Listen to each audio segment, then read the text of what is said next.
After months of unrest, calm has taken hold of streets across Hong Kong as 4 million voters prepare to head to the polls. Officials are warning they won't hesitate to close down voting booths if they're early signs of violence. The local district council elections are widely considered to be a proxy referendum on calls for greater democracy. There's no clear-up operation in the battered and scarred interior of the university campus. The unthrown Molotov cocktails and bottles of chemicals are everywhere. Police are warning that conditions inside are deteriorating by the day and are getting increasingly dangerous.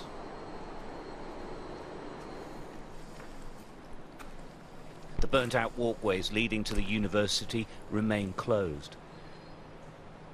But police and clear-up teams are slowly trying to dispose of the barricades that turned from being barriers to entry to effectively prison walls for those stuck inside.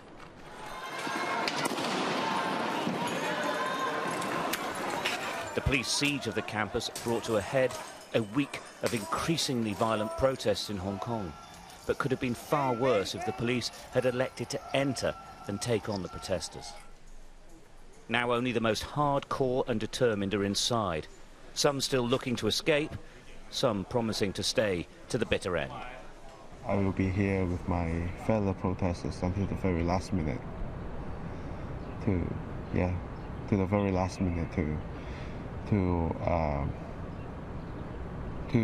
do what is right, and the message will be clear that we will never surrender. Despite all this, final preparations and canvassing are underway for local elections here. Protest organisers have appealed for calm in the run-up to the vote to avoid the government having the right to suspend or even cancelling the elections. For the very first time, every council seat is being contested.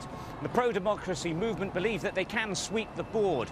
They probably can't, but they hope at least to be able to send a message to Beijing that Hong Kong still supports the demonstrators and the moves for greater democracy.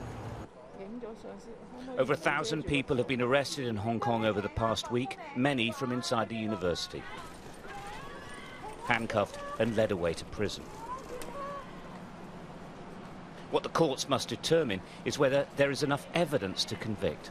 They could face 10 years in jail for rioting. Their fate and the outcome of the election here could determine if the violence eases or actually gets worse. Stuart Ramsey, Sky News, Hong Kong.